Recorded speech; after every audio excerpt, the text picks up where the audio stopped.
China-U.S. security relations are evolving alongside other issues between the world's two largest GDPs. What will be the key pressure points moving forward? Where might the biggest misunderstandings occur? Welcome to The Point, an opinion show coming to you from Beijing. I'm Li Xin.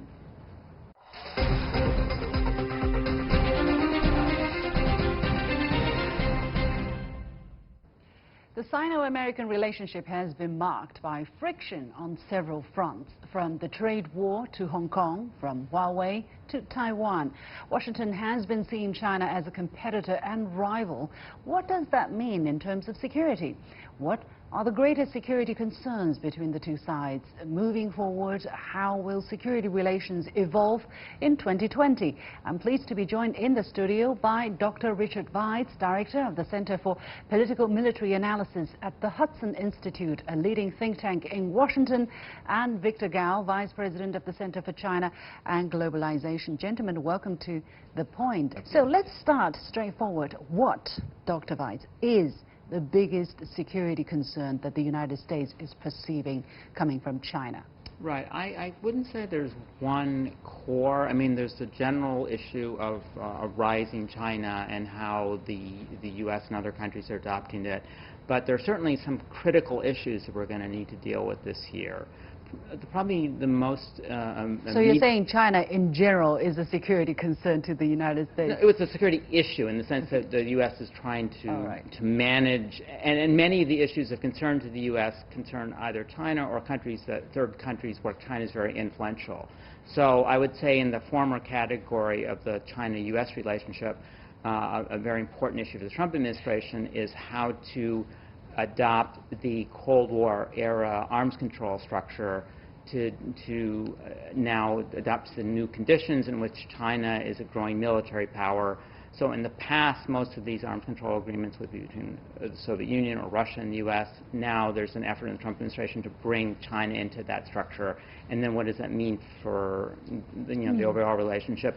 There's, of course, the military dialogue, how China is becoming a global military power with a global fleet, and how is that going to interact with the U.S.? In terms of other countries, probably the most important would be the Korea relationship. I think this is really going to be a critical year to see whether we'll make progress in denuclearization or not. Iran is certainly very topical now. We'll probably want to work very closely in the U.S. and China to deal with the Iranian issue. And there are other questions, Russia, Central Asia, Afghanistan, of which China is also, of course, very important.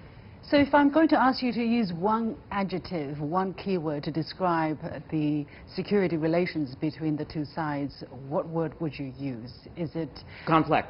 Complex. Yes, to me, I'm a Russia-Soviet specialist. It's a bit easier. I understand the relation better. I think we understand how Russia and the U.S. deal with each other. With China, it's a new era. We're sort of interested in a bit of unknown territory, and so for me, there's no simple solution to these issues. It's because China's rise, recent or awareness of China's rise, or because China has changed, or there are new situations? I would think all these. So you've got new technologies, you've got new security issues. We've never had it when both the United States and China are global military powers. A bunch of reasons. It's very novel for all of us. All right. Victor, your reaction to Dr. Weitz's assessment or the United States assessment of the security issue that's China? No, I think while there are a multitude of issues between China and the United States that need to be addressed, fundamentally, I think the core issue is the fact that there are people in the United States who have not come to terms with the prospect that China eventually will be larger and bigger than the United States as an economy and in many other areas. And there is a deliberate attempt to stop that peaceful rise of China. And that gives rise to a whole multitude of other issues. You name it. You mentioned quite a few of them, and there are many other areas of confrontation or conflict, whereas in the United States there is a deliberate attempt to hold China down rather than to see the continued growth of China in the coming years. But if we follow the mega trend, there is almost consensus view that in about 10 years' time from today, that is roughly around 2030, the size of the Chinese economy will be bigger than that of the United States. This, in China, is believed as something inevitable, and the United States, I think, eventually will need to learn how to live and come to terms with that prospect. All right. So are you kind of implying that the kind of perceived security issue that's China is actually based at least partially on either fear or lack of understanding or misunderstanding about China, Victor? There is a lot of issues involved. You see a sense of anxiety, you see a sense of unbelief, for example, you see a sense of hysteria, you see a sense of eagerness to do something to stop or to halt or to reverse that steady rise of the Chinese economy. And this, combined with the fact that the United States, after all, is still the only remaining superpower in the world with the strongest military arsenals and the military forces, there is a tendency try to play the tough card with China, try to manhandle China, try to wrestle China down to the ground so that the rise of China can be stopped and the United States will not be surpassed by another country in the coming few years or in the coming decade or so. Dr. Weitz, your reaction? Well, you know, how to deal with China's security issue, there's not a consensus view in the U.S. So there are some people who hold the views you espouse that that the United States needs to take a very strong stand against China. Now, that's not necessarily for security reasons, it's also economic reasons that President Trump, for example, said that there's been some fundamental imbalances in the economic relationship and it's time to rectify them. That is actually a fairly widespread view in Congress. Security, though, domain, it's a bit more, a bit more complex. So clearly, China is becoming a potential challenger to the U.S. vital interests in several areas. And the U.S. is debating how to respond. But there's also a lot of interaction with third parties. So the Indians, the Japanese, South Koreans, and others are engaging with the U.S. as it tries to figure out the optimal response. But there's also a desire to work with China on some common security challenges, Afghanistan, Korea, and so on. So it's more complex. I'd say, some people hold your view, others differently, and you also get divisions within the agencies and so on. Yeah. Well, you obviously have some opportunity to come to China and see for yourself. Breathe the Chinese air, let's say, talk to Chinese experts, including people like Victor Gao. Your understanding about China is obviously different from the many ordinary people who never had this opportunity to come to China. Do you think there are a certain level of lack of understanding, even misunderstanding, misperception about China and about the security threats that is posed by China? One big caveat, though, I'm not a Chinese expert. I don't know Chinese. So there are people, in the U.S. who I would say more would be, I would identify as a Chinese expert, a security expert. I am not. So as an international relations expert... Just as an ordinary person, as a scholar. Sure. I and others do not know as much about China as we should. And I think that's, something we're trying to rectify. It may be influencing the U.S. response. I would say, though, in the past maybe few years, there's been a greater effort to get a better understanding. I think where people are learning more about China, trying to develop more of a regional expertise, even if they're not going to have a China focus. So I'd say it's a problem that is diminishing, but may still be, an issue as we go forward. But I find a lot of misunderstanding about U.S. in China as well. So. We'll talk about that. We'll talk about that. Victor, your reaction for now? No, I think the real fundamental issue that China and the United States need to address right now is not that during the coming 10 years or so there may be increasing conflicts and frictions in the bilateral relations. The real issue that these two countries need to address is looking a little bit beyond the horizon. That is, in 10 to 15 years' time, when the Chinese economy is really in almost all aspects larger than the United States, how China and the United States can continue to have a minimum level, at least, of mutual trust. And neither the United States nor China will feel threatened by the other side of the equation, and hopefully the two countries can manage to get along with each other for their mutual benefit. And if China and the United States can get along, then the world will be a safer world, and the people in the world can feel safer. That is the ultimate goal of all the challenges that China and the United States are faced with right now and in the coming 10 years or so. Dr. Weitz, do you think it's realistic for some Americans to somehow see one day that China will be the world's largest economy? Do you think people are ready to embrace that fact or accept that fact, or still there is this feeling that whatever happens, this is not going to be the case? Okay, again, not as an economic expert, I think a lot of people understand that. I mean, but it's going to be at the level of the aggregate GDP, the total economy, if China may become bigger than the U.S., sure, if current trends continue. But on a per capita basis, that's not the case. In terms of defense spending, I think China will probably continue to lag even as it narrows that gap. So it's not quite clear what it means in terms of the security implications as the economy, approaches and perhaps surpasses the U.S. Even on the economic level, I'm not quite sure, since the economy is already so close, and I anticipate that they will remain close for decades in terms of size, even if China grows larger. I'm not sure how that would change matters. Okay, we'll take a very short break, and you have been watching The Point. We're talking about the security relationship between China and the United States. We'll be back right after this. Welcome back, and we have been talking about security relations between China and the United States. My guests are Dr. Richard Weitz, Director of the Center for Political Military Analysis at the Hudson Institute, and Victor Gao, Vice President of the Center for China and Globalization. So on a psychological perspective, still it's going to do quite something if even just the size of the Chinese economy surpasses that of the United States. Do you think there is too much fear about China being a larger economy, although it probably will never catch up with the United States on per capita term? And what kind of implication is that having on security arrangement? Right. So among the security experts, I don't see that. I think that it doesn't.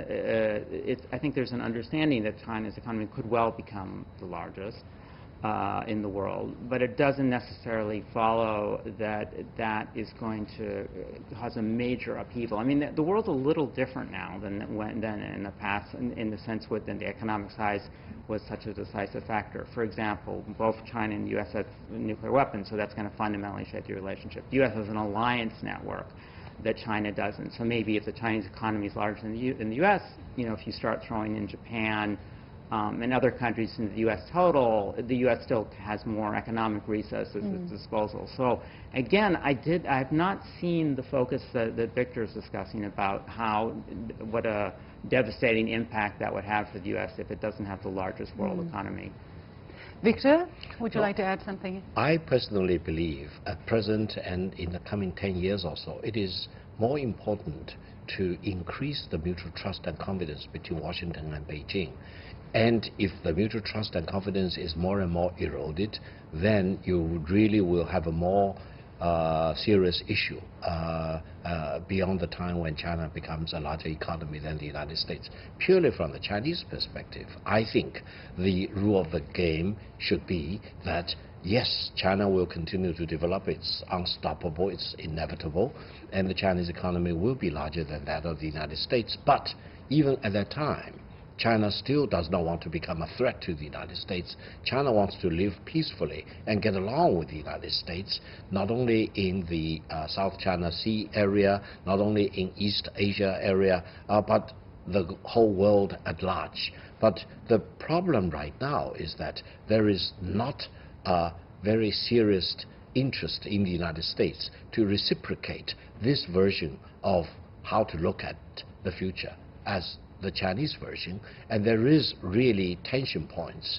coming out of Washington, try to stop this steady process of the Chinese economic growth. I agree with Richard that even when Chinese economy will become larger than the United States, it doesn't mean that overall Chinese power will be surpassing that of the United States, especially in the military area. But I think if the two countries can gradually enhance their mutual standing and mutual trust, and the United States will no longer feel worried or panic about the prospect of a larger Chinese economy, for example, then I think both China and the United States will benefit, because United States will feel more at home or feel more at ease that regardless of the fact that China eventually will be a larger economy, the U.S. can still positively and actively engage with China. And both China and the United States can be forces contributing to peace and stability in the world, rather than doing damage to peace and stability in the world. Dr. Weitz, do you think that prospect is ever possible? Do you think that the United States will believe that China comes from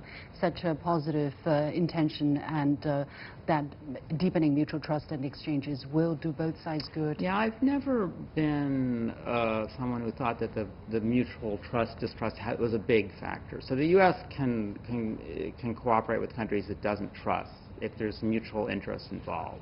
On the other hand, sometimes when countries that we have a lot of trust, we don't see it's still difficult to deal with. So I've never saw that as a decisive factor. I do think that the China-U.S. relationship is very much in flux, and so that may be a factor, but then the other factors. So one area I'm very interested in is this Russia-China-U.S. relationship, and I see the Russia-U.S. relationship is going to be poor for a while. As we tried to improve it recently, it hasn't. I see the China-Russian dimension improving steadily for various reasons. The mystery to me is that China-U.S. relationship, and that's where I think that many factors are going to come into play here. Size of the economy, trust, but also how China behaves in the future, who's the future leader of both countries, and so on. So in terms of security, in light of the fact that China and Russia are steadily improving their relationship, do you foresee a harsher environment in terms of security cooperation, in terms of exchanges between China and the U.S.? I say it's more, I come back to the word complex, because if we're going to have to take into account the Russia-China alignment and how that impacts the U.S., then that means we have to think about a more trilateral framework for some confidence. Why do you have to bring Russia there? Well, Russia is inevitably going to be seen like China because of the size of its economy, its military potential, as a country that the U.S. has to deal with either as a partner or problem. And so it means that we have to think more in a trilateral or even beyond structure in a way that in the past we didn't. So the U.S. could think about bilateral arrangements with Russia and China and not have to and work on in that framework. Now if we start putting in the different model, we've never had a trilateral arms control agreement, for example. So it's just much more complex.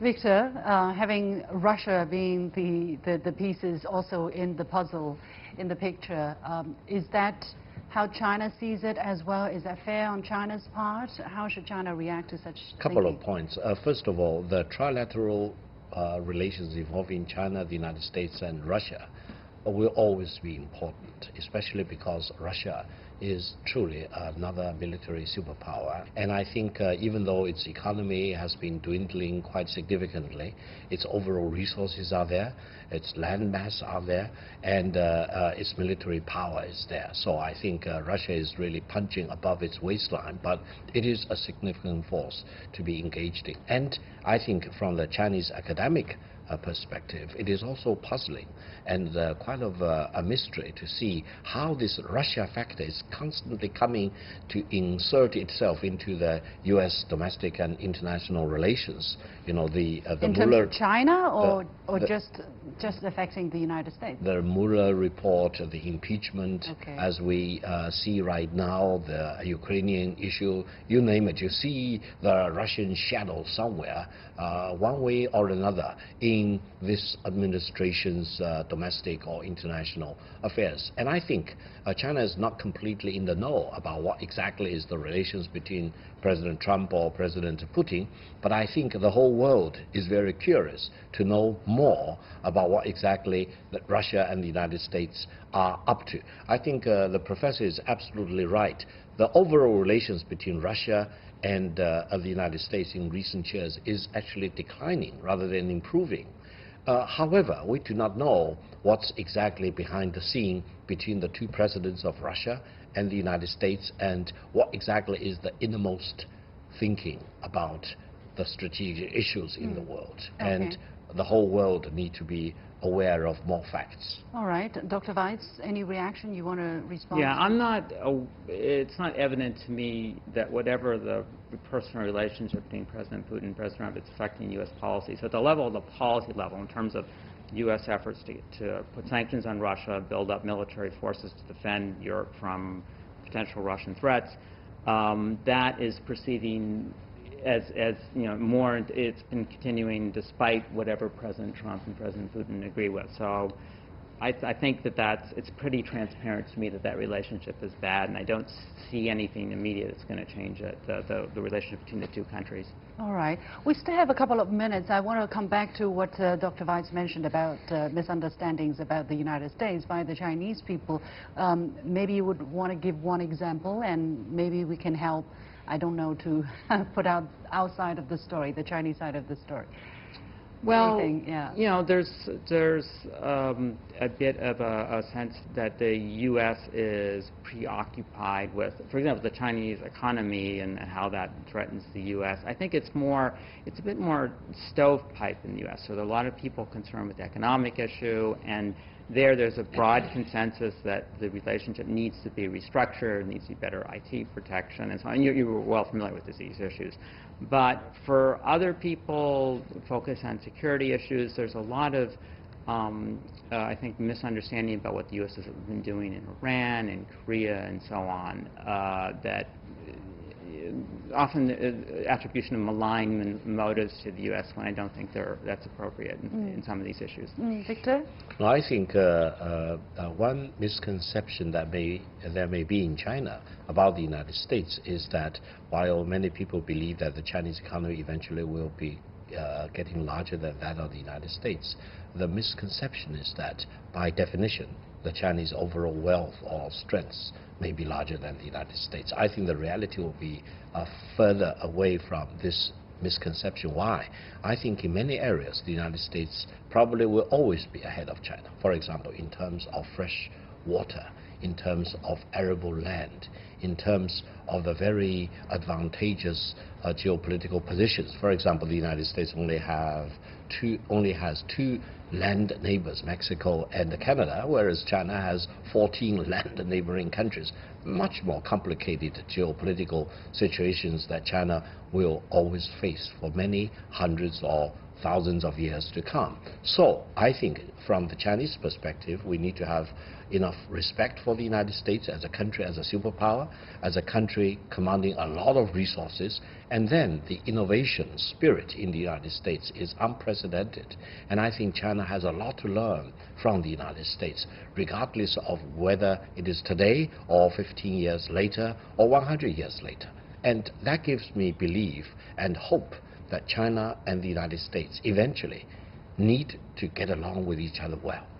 So moving forward, I have 3 minutes left, I've just been told. I would ask each of you to give your respective government a piece of advice, a piece of wisdom, if you are ever asked to do so. What would it be? Dr. Weitz to the Trump administration, Victor Gao to the Chinese government. I'm putting you in a difficult position, I know, but I do want to hear, because this is a critical period of time, and I think both sides need to really handle the situation at with a great caution. Dr. Weitz. Right. So I'm pretty sure that I would not be put in this position. But if I were, I actually would encourage President Trump to continue to think creatively about how to incorporate China into his security vision. So he's more so than previous presidents, he's been open to very innovative policy packages. We've seen this case Korea, his bringing with Chairman Kim. We see him now trying to think about how to restructure the arms control relationship. And he's been, of course, been criticized by people who like a more traditional approach. But I would actually encourage him to think about it. I think with the new challenges, new technology, so on, really encourage some bold, innovative thinking. So I want him to keep the 100 flowers blooming, and let it keep the debate going within his administration, and particularly if he's reelected. Okay, that's interesting. 100 flower booming is actually a Chinese saying. Right, that's what it's You got it. Right. No, I think if I have a chance, I would say for the Chinese government to focus on the strategic issues between China and the United States. While the trade talks, trade negotiations, the trade war is important, always important, there are more important issues. That is strategic issues which need to be addressed towards promoting peace, promoting trust, promoting mutual confidence, because without these, you can have all kinds of nitty-gritty discussions, but eventually the bilateral relations will become more and more poisoned. But with better strategic trust between the two countries, we can overcome more issues, more problems, and make sure that both the Chinese people and the American people benefit from greater trust and mutual respect. It's such an important relationship. We have to leave it there. Thank you so much, Dr. Richard Weitz, Director of the Center for Political Military Analysis at the Hudson Institute, and Victor Gao, Vice President of the Center for China and Globalization. And with that, we come to the end of this special edition of The Point with me, Liu Xin. Thank you for watching. As always, you can follow me on Facebook and Twitter using the handle The Point with Alex. Thanks for watching. We've got the point.